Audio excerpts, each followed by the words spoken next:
Bonjour à toutes, bonjour à tous. Nous sommes très heureux de vous retrouver ce dimanche sur le plateau de Sagesse Bouddhiste pour une nouvelle émission consacrée aujourd'hui à une notion essentielle dans de nombreuses pratiques spirituelles, notamment dans celle du bouddhisme zen, la simplicité.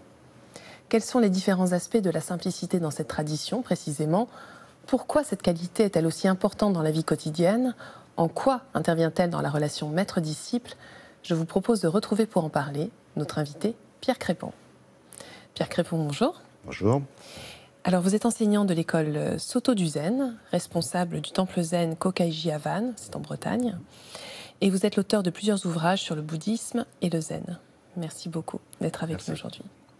Alors, commençons par une question qui pourrait sembler simple, quoique. Comment pourriez-vous définir la simplicité, pour commencer? Alors, oui, effectivement, c'est une question complexe. Non, la simplicité, je dirais que c'est d'abord une aspiration. On parle de la simplicité dans le cadre spirituel. Je ne parle pas de la simplicité en général. Alors, je dirais que c'est une aspiration, parce qu'on vit dans un monde compliqué. Nous-mêmes sommes compliqués, on a nos illusions, nos désirs, et on aspire à quelque chose de plus simple. Donc c'est d'abord une aspiration. Au niveau de la pratique, je dirais que c'est un dépouillement, parce qu'il faut se dépouiller de ces contradictions, de ces complications. Et au niveau de l'aboutissement ou de la réalisation, c'est une clarté. La simplicité, c'est de voir clairement les choses, parce qu'au sein de cette complication, on découvre que finalement les choses sont simples. Alors c'est une notion effectivement que l'on retrouve dans de nombreuses traditions spirituelles. Oui, alors quelque part, c'est le cœur de toutes les traditions spirituelles, c'est cette même aspiration. Et on retrouve partout cette aspiration, la notion de dépouillement ou de clarté se retrouve dans toutes les traditions spirituelles. D'un autre côté, il y a aussi une tendance humaine aux complications. Et toutes les traditions spirituelles ont aussi engendré, ou souvent en tout cas, des complications. Et dans l'histoire, on voit régulièrement des mouvements qui essayent de revenir à la simplicité. Si on regarde dans la tradition chrétienne, on peut dire que les cisterciens reviennent à la simplicité après l'ordre de Cluny, les franciscains également. Donc, et dans le bouddhisme, il y a aussi des mouvements comme ça de retour à la simplicité. Alors notamment dans le bouddhisme zen, voilà. C'est vraiment au cœur du bouddhisme zen. Oui, on peut dire que la spécificité du zen serait la simplicité. Comme vous dites, au cœur, parce qu'il y a aussi eu évidemment des développements différents. En Chine, sous le nom de Chan, le zen, enfin le Chan, donc, a été un peu une réaction contre un bouddhisme qui s'était développé de façon avec beaucoup de fioritures, je dirais. À l'époque, il y avait des grands monastères, il y avait des hiérarchies complexes, beaucoup d'études des sutras, des philosophies différentes. Enfin, tout ça était un peu compliqué. Et le zen a essayé de revenir, le Chan donc, a essayé de revenir d'une part à la pratique de méditation simple, et d'autre part à l'expérience directe, au contact direct avec la nature, avec l'expérience de l'éveil. On dit souvent que c'est à tort que le zen rejette les sutras, c'est pas du tout le cas, mais il essaye de percevoir directement ce qu'est l'essence, la signification des sutras, plutôt de se perdre dans des commentaires trop abscons. Donc historiquement, le zen a été une recherche de revenir aux fondamentaux, de revenir à cette simplicité originelle. Et est-ce que l'on peut comparer cette aspiration à la simplicité à celle de l'éveil, à l'aspiration vers l'éveil? Oui, on peut même d'ailleurs, c'est presque des synonymes quelque part, simplicité et éveil. Comme je le disais au début, il y a cette aspiration à trouver, à découvrir ce qui est simple au sein des choses compliquées. Si on considère l'histoire du Bouddha Shakyamuni, qui s'est éveillé, bon, quelle a été son expérience? Évidemment, nous ne sommes pas à sa place, mais tous les gens qui pratiquent font une expérience de l'éveil à leur niveau. Et c'est au sein du samsara, des complications, du cycle de la vie et de la mort, d'un seul coup, les choses deviennent claires, deviennent simples. Ah, j'ai compris. Mais ce n'est pas une compréhension qu'intellectuelle, c'est une compréhension corporelle. D'un seul coup, tout ce qui est compliqué devient simple. Et cette expérience, on le nomme l'éveil, mais on peut le dire que c'est un retour à la simplicité. Donc il y a vraiment une correspondance, moi je pense, entre les deux termes d'éveil et de simplicité. C'est pour ça que quand la religion part dans des choses très compliquées, elle peut s'éloigner de la simplicité de l'éveil. Alors en vous écoutant, on peut se demander si la méditation, qui est au cœur même justement du bouddhisme zen, est finalement quelque chose de simple également. Oui, alors dans le cas je parle du zazen, c'est-à-dire de la méditation zen. Je ne veux pas parler des autres types de méditation que je ne connais pas. Mais dans le cas du zazen, d'ailleurs, est-ce que vraiment le terme méditation convient pour définir le zazen? J'en suis pas persuadé. Le zazen, dans son essence, c'est simplement s'asseoir. Ou même pas s'asseoir, simplement être assis. Simplement assis. C'est-à-dire qu'il n'y a pas d'objet dans le fait de faire zazen, de pratiquer zazen. Donc il n'y a pas c'est pas une méditation dirigée. C'est pour ça que le silence pour la pratique de l'assise est important et que l'enseignement oral, trop d'enseignement oral pendant la pratique, je pense, devient un obstacle à la pratique. Donc le zazen est ce retour à cette simplicité de seulement être assis. Et quand on dit ça, ça correspond aussi à une vision du monde qui est le monde est seulement tel qu'il est. Et en étant seulement assis, sans remettre aucune barrière entre soi et le monde, on peut percevoir le monde tel qu'il est. On est simplement assis au milieu d'un monde qui est lui-même simplement assis. Alors, l'un des aspects importants également du bouddhisme zen, c'est la vie quotidienne. En quoi cette notion de simplicité peut-elle s'appliquer à cette vie quotidienne? C'est pas toujours évident, on imagine.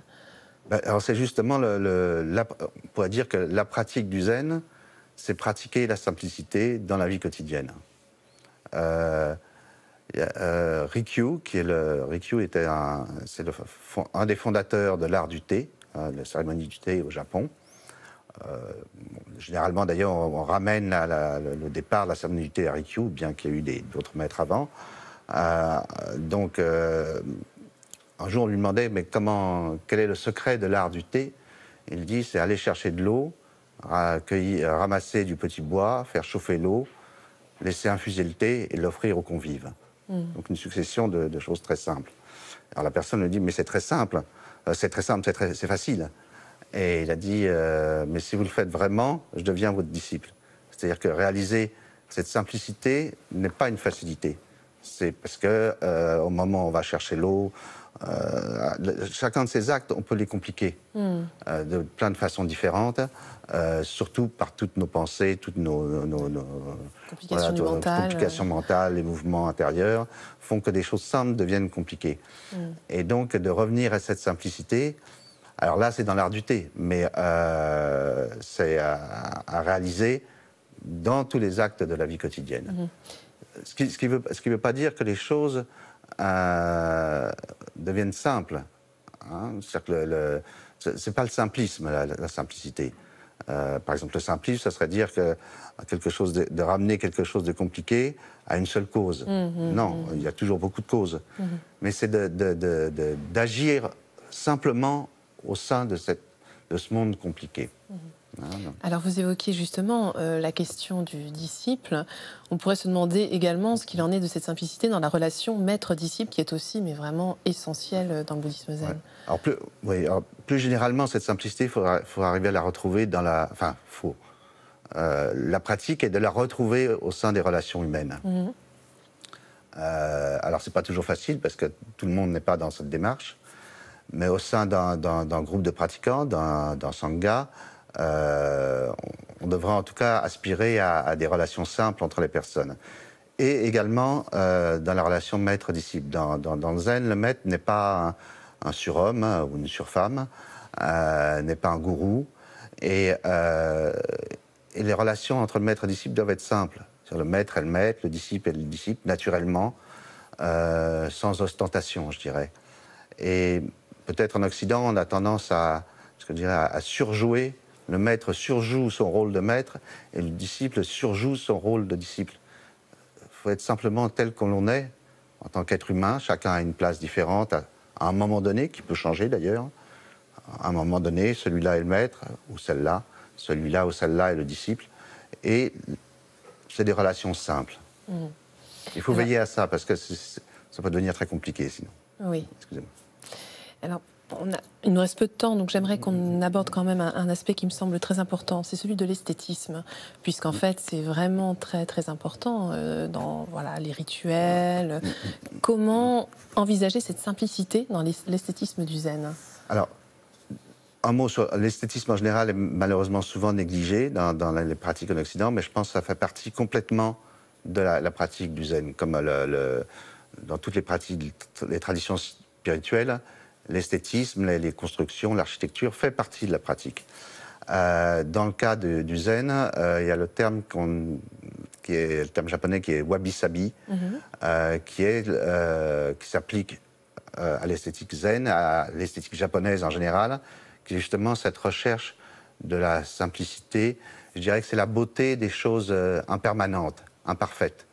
Dans l'esthétisme occidental, la statuaire grecque va essayer d'avoir quelque chose de parfait. L'idée de wabi-sabi, c'est que même les choses imparfaites, d'ailleurs toute chose est imparfaite, est belle en tant que telle, dans son imperfection. Et donc il y a une recherche, mais ça ne veut pas dire il y a quand même une recherche. La simplicité n'est pas à satin. C'est pas quelque chose qui est donné.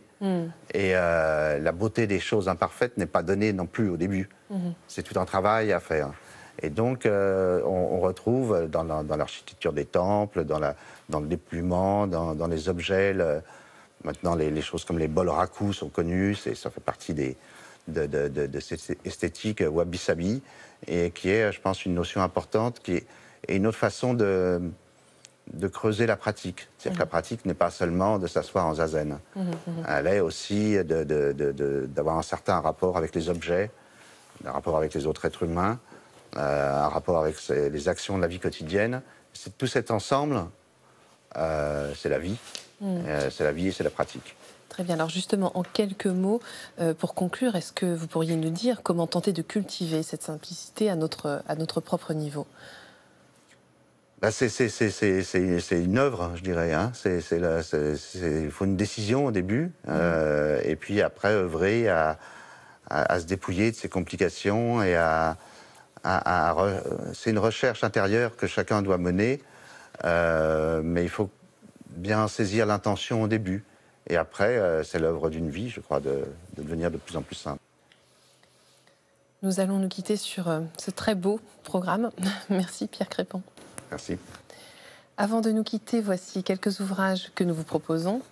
Tout d'abord, 2 livres publiés aux éditions Sully. L'art du zazen, où notre invité Pierre Crépon nous fait découvrir le zazen, la pratique de méditation qui se situe au cœur du bouddhisme, comme une expérience spirituelle qui nous ouvre à une ouverture plus vaste de notre vie. Ainsi que Wabi-Sabi de Léonard Cohen, qui explique cette notion clé de l'esthétisme zen et plus généralement de l'esthétisme japonais. Et enfin, L'art de la simplicité de Dominique Leroux, aux éditions Marabout. Cet ouvrage nous donne des conseils pour nous simplifier la vie tout en l'enrichissant à travers le mode de vie zen, directement issu de l'art de vivre japonais, afin de se sentir en harmonie avec soi-même et par conséquent avec les autres.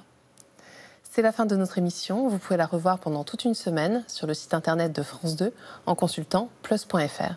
Merci à tous de votre fidélité. Je vous souhaite une très, très belle journée.